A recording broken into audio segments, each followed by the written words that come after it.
Alright guys, sarap ng ulam namin, no? Kasi guys, ang sabaw na may sabaw-sabaw mula Isabela Davao, parang lumbiyahe na naman. Alright. Chicken, siling Bicol, at saka papayang Colombia. Ayun. O, di ba? Alright. Oh. Yummy na naman. Uy, nako. Kasi guys, pag may sabaw-sabaw, masarap sa gawa, diretso sa gawa.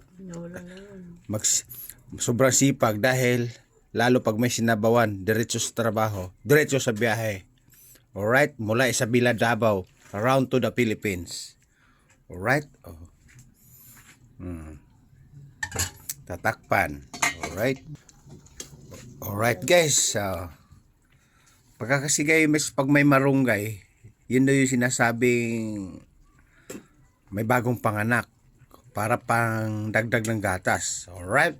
Sa atin naman, pag puro trabaho, pagdagdag resistensya. Chicken, marunggay, papaya with Colombia, chili from Bicol, marunggay from Nueva Ecija. Alright? Sarap. Baka sasabihin na naman dyan ng mga nanonood, hindi ako nagluluto. Nagluluto ako, nakita nyo naman. Diba?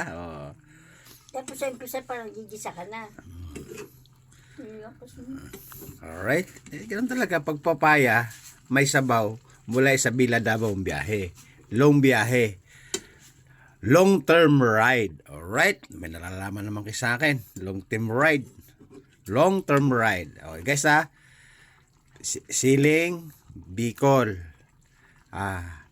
Papayang Colombia. Chicken from China.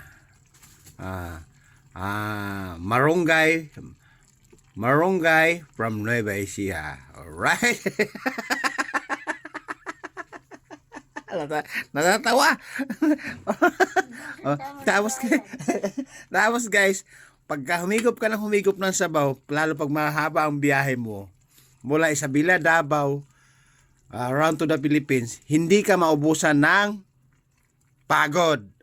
Always endurance, always exercising, tuloy-tuloy sa pawis, pero hindi ka agad-agad napapagod. Pag sinabing mahaba ang biyahe mo, uminom ka ng sabaw. Higop ka ng sabaw, right? Nakita niyo na. Kita niyo na guys yung ulam ng nagsisipag kahit mahihirap, alright? Diba? Kita niyo na. Guys, pinakita ko lang sa inyo kung paano ako magluto.